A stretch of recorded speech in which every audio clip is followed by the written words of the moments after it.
तो गाइस, स्वागत है आपका हमारे channel all India employment news पर। आज हम आपको बताएंगे जो CISF में नई वैकेंसीज आई हैं, 249 वैकेंसीज हेड कांस्टेबल की, उसके बारे में हम आपको सारी बातें बताएंगे जो बातें ऑफिशियल नोटिफिकेशन में दी हैं।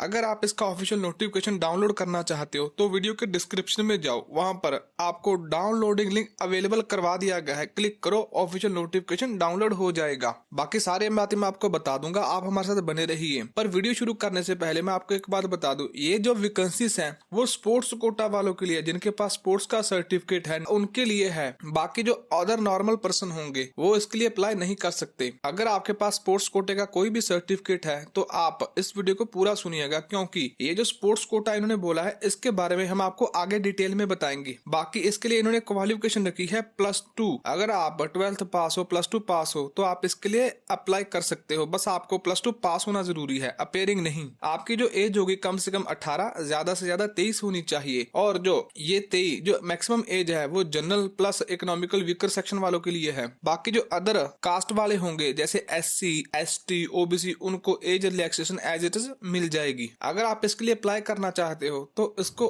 ऑफलाइन वे से अप्लाई करना होगा, बाया पोस्ट, बाया डाक अप्लाई करना होगा। और इसका जो एप्लीकेशन फॉर्म होगा वो आपको इसका जो ऑफिशियल नोटिफिकेशन है ना उसके एंड में पड़ा है। नोटिफिकेशन को डाउनलोड करोगे, सबसे नीचे जाओगे तो आपको 3 फॉर्म मिलेंगे। पहला एप्लीकेशन फॉर्म, दूसरा कैटेगरी फॉर्म, तीसरा एडमिट कार्ड वाला फॉर्म। मैं आपको बताऊंगा स्पेशल वीडियो बनाकर कि आपने ये जो एप्लीकेशन फॉर्म होगा वो कैसे भरना है। बाकी जो जरूरी बातें होंगी मैं इस वीडियो में बताऊंगा और उसमें बता दूंगा। आपकी जो सैलरी होगी वो कम से कम 25,500 और ज्यादा से ज्यादा 81,100 रुपया होगी। 100 रुपया। ये है वो इवेंट या गेम्स जिसके लिए वैकेंसीज निकालेगी। आप वीडियो को पॉज करो या नोटिफिकेशन डाउनलोड करो, पहला पेज होगा उस पर ये सारी नोटिफिकेशन आपको दी गई है। बहुत सारी गेम्स है इसमें, कुछ तो इंडिविजुअल है, कुछ टीम में है। आप वीडियो को पॉज कीजिए, यहाँ से चेक कर लीजिए एक बार कि आप इसके लिए एलिजिबल हो। एक तो ये रहा, दूसरा बॉक्सिंग का, तीसरा बास्केटबॉल का, जिम्नास्टिक का, फुटबॉल का, हॉकी का, हैंडबॉल का, जूडो का, कबड्डी का, शूटिंग का, स्विमिंग का,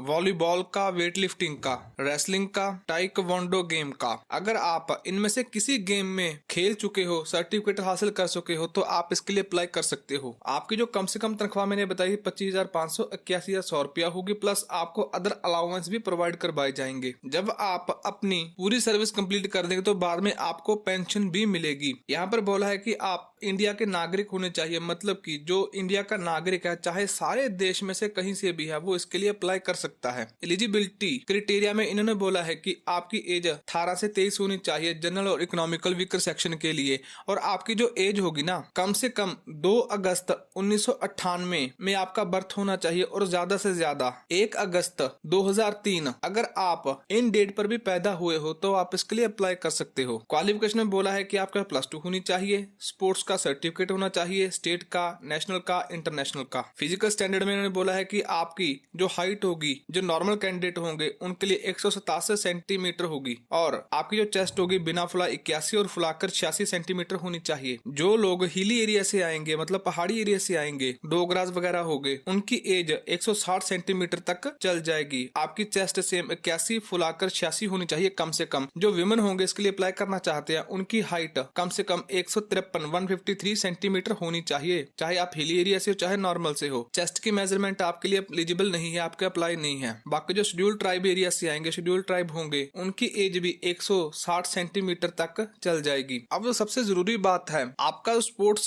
कोटा होगा वो कैसे डिसाइड किया जाएगा। तो ये जो कोटा होगा वो एक तो इंडिविजुअल गेम के लिए, इवेंट के लिए, दूसरा जो टीम वाले हैं दोनों के लिए, जैसे फुटबॉल हो गई, वॉलीबॉल हो गई, हॉकी हो गई, ये टीम में खेली जाती है। और जो 100 मीटर, 200 मीटर, 400 मीटर की जो रेस होती है वो इंडिविजुअल इवेंट में आती है, एथलेटिक इवेंट में आती है। तकरीबन दोनों के लिए जो क्राइटेरिया है वो सेम रखा गया है। इन्होंने बोला है पहली बात में, अगर आप हमारे देश के लिए कोई भी इंटरनेशनल टूर्नामेंट खेले हो, चाहे वो सीनियर का है चाहे जूनियर का है, तो आप इसके लिए अप्लाई कर सकते हो। अगर आप पहली शर्त नहीं पूरी कर पाते, दूसरी शर्त में इन्होंने बोला है कि अगर आप सीनियर या जूनियर नेशनल गेम खेले हो और आपके पास कोई भी गोल्ड का, ब्रॉन्ज का या सिल्वर का मेडल है तो आप इसके लिए अप्लाई कर सकते हो। अगर ये दोनों नहीं है तो आपने अपनी स्टेट को नेशनल गेम में रिप्रेजेंट किया है, चाहे सीनियर में चाहे जूनियर में, तो आप इसके लिए अप्लाई कर सकते हो। अगर ये तीनों नहीं है तो आपने कोई भी मेडल हासिल किया हो इंडिया इंटर यूनिवर्सिटी चैंपियनशिप में, तो आप इसके लिए एलिजिबल हो, अप्लाई कर सकते हो। ये भी नहीं है तो आपके पास गोल्ड मेडल होना चाहिए। इन्होंने गोल्ड मेडल बोला है, वो भी नेशनल गेम में जो आपने स्कूल की तरफ से खेला हो, तो आप इसके लिए अप्लाई कर सकते हो। अगर गोल्ड के अलावा कोई ब्रॉन्ज का सर्टिफिकेट आपके पास मेडल है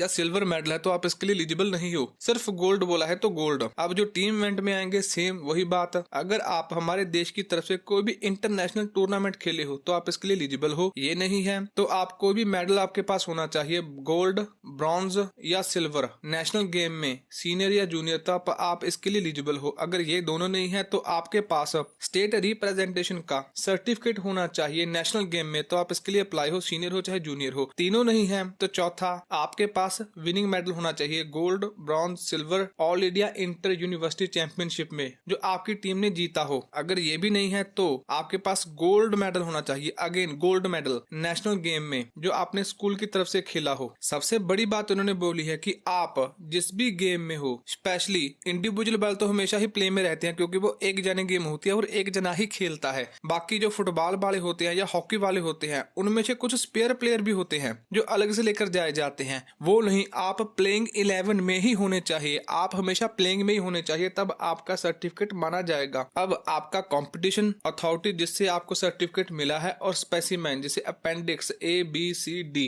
आप वीडियो को पॉज कीजिए, चेक कीजिए, आपके पास जो सर्टिफिकेट है वो इन अथॉरिटी से अप्रूव्ड होना चाहिए। फॉर एग्जाम्पल जैसे यहाँ पर बताया गया है कि जो नेशनल कंपटीशन होगा वो नेशनल फेडरेशन गेम से कंसर्न होना चाहिए, अप्रूव्ड होना चाहिए। बाकी आप वीडियो को पॉज कीजिए, चेक कर लीजिएगा आपके पास कौन सा सर्टिफिकेट है और वो किस अथॉरिटी से अप्रूव्ड है। सिलेक्शन प्रोसीजर में इन्होंने बताया है कि आपका फिजिकल टेस्ट होगा, जो लोग फिजिकल टेस्ट में पास होंगे उनको आगे की सिलेक्शन प्रोसीजर में डाला जाएगा। और जब आप फिजिकल टेस्ट देने जाओगे तो आपका बायोमेट्रिक कैप्चर टेस्ट होगा, आइडेंटिटी टेस्ट कि आप सेम पर्सन हो या नहीं, वेरिफिकेशन होगी बायोमेट्रिक का। उसके बाद डॉक्यूमेंट वेरिफिकेशन होगा जो फिजिकल एफिशिएंसी टेस्ट में पास होंगे, जिसमें आपका education, age, caste, sports achievement के सर्टिफिकेट आपसे मंगवा के चेक करवा के देखे जाएंगे। बाकी जो भी सर्टिफिकेट आप साथ में भेजोगे ना वो सेल्फ अटेस्टेड ही करके भेजना, वरना फॉर्म रिजेक्ट हो जाएगा। बाकी बातें मैं आपको आगे बता दूंगा, बस बने रहिए हमारे साथ। इसके बाद होगा ट्रायल टेस्ट जो 20 नंबर का होगा, ये क्वालिफाई नेचर का होगा और 10 नंबर वाला क्वालिफाई होगा। मतलब कि 20 नंबर का टेस्ट है, कोई आदमी 20 लेके जाए या 10 लेके जाए वो दोनों बराबर होंगे, ये फाइनल मेरिट में नहीं आएगा। जो लोग ट्रायल टेस्ट में फेल हो जाएंगे उनको वहीं पर डिस्क्वालीफाई कर दिया जाएगा। और ट्रायल टेस्ट में क्या होगा, जो गेम जो इवेंट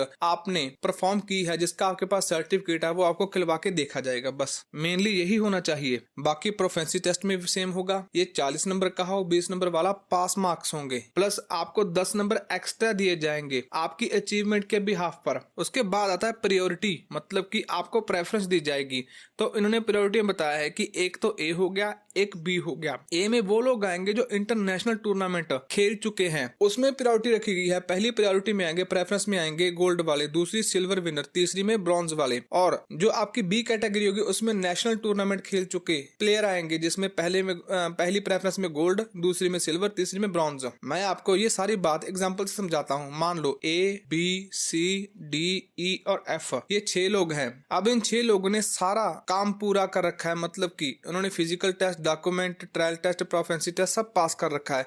तो सबसे पहले प्रेफरेंस इनको मिलेगी जो इंटरनेशनल टूर्नामेंट खेले होंगे। मान लो ये 3 ABC इंटरनेशनल टूर्नामेंट खेल चुके हैं, इन तीनों को प्रेफरेंस पहले मिलेगी। इनमें सबसे पहले प्रेफरेंस मिलेगी जिनके पास गोल्ड होगा, और एज इट इज दूसरा सिल्वर, तीसरा ब्रॉन्ज। अगर बाकी ये जो 3 लोग हैं ना नेशनल टूर्नामेंट वाले, इनको छोड़ दिया जाएगा, पर बाय लक ये तीनों प्रेजेंट नहीं है या क्वालिफाई नहीं कर पाए तो इन दोनों में से आपको भर्ती कर लिया जाएगा। सेम जिनके पास गोल्ड होगा इनमें भी वो पहले प्रेफरेंस में, सिल्वर वाले दूसरी में और जो ब्रॉन्ज वाले वो तीसरी में। अब अगर आप इसके लिए अप्लाई करना चाहते हो तो आपको एक 100 रुपए का डिमांड ड्राफ्ट या पोस्टल ऑर्डर बनवा के साथ में भेजना होगा। वैसे मैं प्रेफर करूंगा पोस्टल ऑर्डर भेजिएगा क्योंकि बाया पोस्ट आपने सारा काम कंप्लीट करना है और पोस्ट ऑफिस में ही पोस्टल ऑर्डर बन जाएगा। अगर आप डिमांड ड्राफ्ट बनवाना चाहते हो तो आपको स्टेट बैंक ऑफ इंडिया से ही बनाना होगा। बाकी अदर कोई भी बैंक का होगा तो वो रिजेक्ट कर दिया जाएगा। आपने जो अपना एप्लीकेशन होगा वो 31/3 2022 शाम के 5 बजे तक आपने सबमिट कर देना है। टाइम बहुत बड़ा है,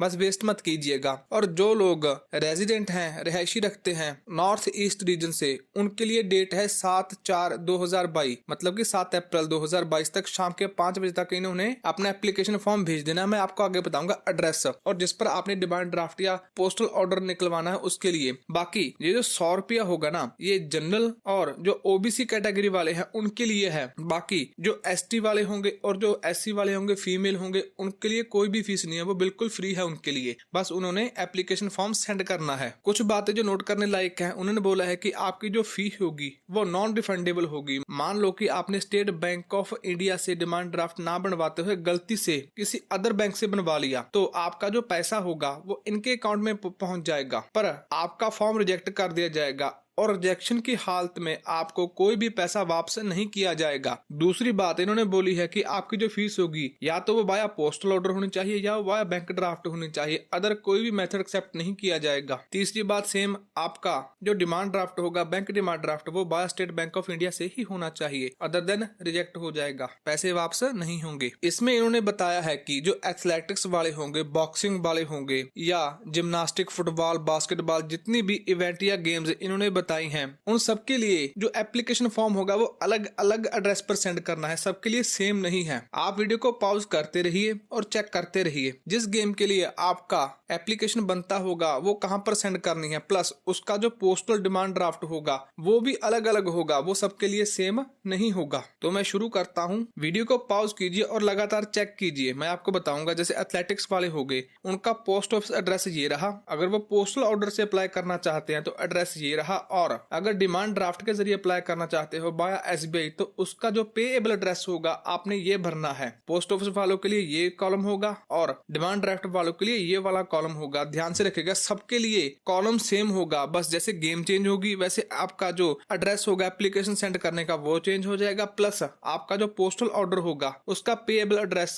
जिसके फेवर में आपने कटवाना है वो चेंज हो जाएगा, प्लस अगर आप डिमांड ड्राफ्ट के जरिए पे करना चाहते हो तो उसका एड्रेस भी साथ में चेंज हो जाएगा। तो ये रहे एथलेटिक्स वाले, बॉक्सिंग वाले। बाकी basketball, gymnastic, football, hockey, handball, judo, kabaddi, shooting, swimming, volleyball, weight lifting, wrestling, taekwondo game. अब आपने एप्लीकेशन फॉर्म कैसे सेंड करना है तो ध्यान से सुनिएगा। एक तो हो गया आपका मेन इनवेल्प, जिस पर आपने अपना एप्लीकेशन फॉर्म प्लस जो आपका अदर डाटा होगा, सर्टिफिकेट हो गए, बाय सेल्फ अटेस्टेड आपने सेंड करने हैं इनको। उसमें भी आपने 2 छोटे इनवेल्प डालकर भेजने हैं, जिसमें आपकी रिसेंट फोटोग्राफ होनी चाहिए, वो भी सेल्फ टेस्टेड होनी चाहिए आपके जरिए, वो इसमें डालकर भेजनी है। और बाकी जो आपका एडमिट कार्ड होगा, जो जगह आपको बोली गई खुद से भरने के लिए, वो आपने भरकर भेजना है, वो घूम के आपके पास ही आ जाएगा। और ये जो इनवेल्प होंगे ना, इनके ऊपर आपने अपना सेल्फ एड्रेस लिखकर भेजना है। इसमें इन्होंने बोला है कि आपकी जो फोटोग्राफ होगी वो 3 महीने से ज्यादा पुरानी नहीं होनी चाहिए, वो सेल्फ टेस्टेड होनी चाहिए। बाकी जो आपकी स्पोर्ट्स अचीवमेंट होंगी, इवेंट होंगे, उनकी फोटोकॉपी साथ में लाकर सेंड करनी है सेल्फ अटेस्टेड करके। और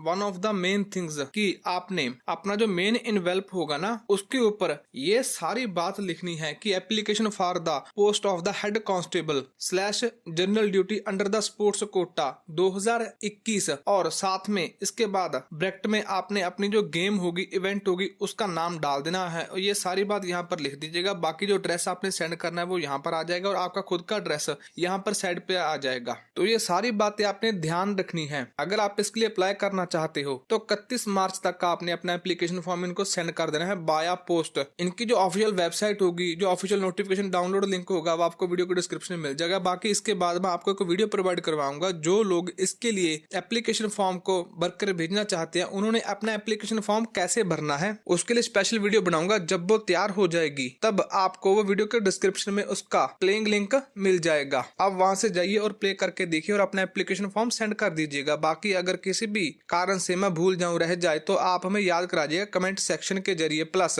वीडियो अच्छी लगी हो तो लाइक कर देना और हमारे चैनल को प्लीज सब्सक्राइब कर दीजिएगा। और इसके अलावा अगर आपको हमारी वीडियो में किसी तरीके की कोई भी कमी लगी हो तो प्लीज कमेंट सेक्शन में आइए और हमें बताइए कि हमारी वीडियो में क्या कमी थी और हम उसे कैसे इम्प्रूव करें, और हम पूरी कोशिश करेंगे इम्प्रूवमेंट लाने की। बाकी इसी के साथ धन्यवाद। जय हिंद, जय जवान, जय किसान।